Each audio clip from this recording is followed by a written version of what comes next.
Mr. Fitzpatrick. Thank you, Mr. Speaker, and I want to thank my colleague, Mr. Lipinski, for his leadership on this issue. Mr. Speaker, serving as good stewards of our environment is something that each and every one of us are called to do, no matter who we are or where we come from. It is critical in order to preserve public health. The reality is, climate change is real and humans are a contributing factor. Congress must take serious and reasonable steps to combat it. As an Eagle Scout and a conservationalist who grew up in Bucks County, Pennsylvania, I've always been captivated by the natural beauty of our open spaces and our wild places. We have it all in Bucks County: preserved farmland, amazing parks, expansive forests, and historic rivers.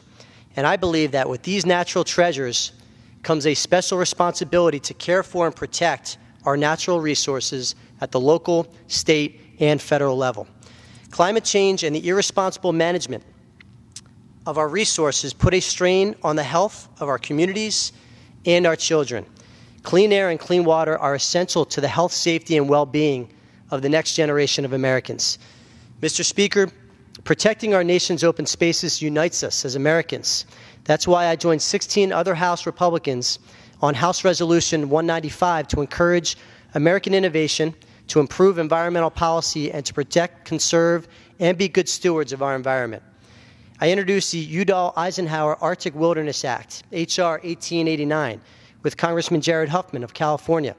This bill designates the 1.5 million acre land of the Arctic Natural Wildlife Refuge as a component of the National Wilderness Preservation System to protect from damaging activities like oil and gas drilling.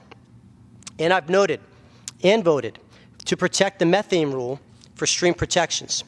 The Climate Solutions Caucus will continue to be the group that shows Washington how to forego the political gamesmanship and get to work on ways we can improve our environment, address realities of climate change, and increase innovation with an eye towards sustainability. Protecting our environment cannot be partisan, Mr. Speaker. We have to come together to get this done as Americans. Thank you, and I yield back. Thank you, Mr. Fitzpatrick. Thank you for your leadership and jumping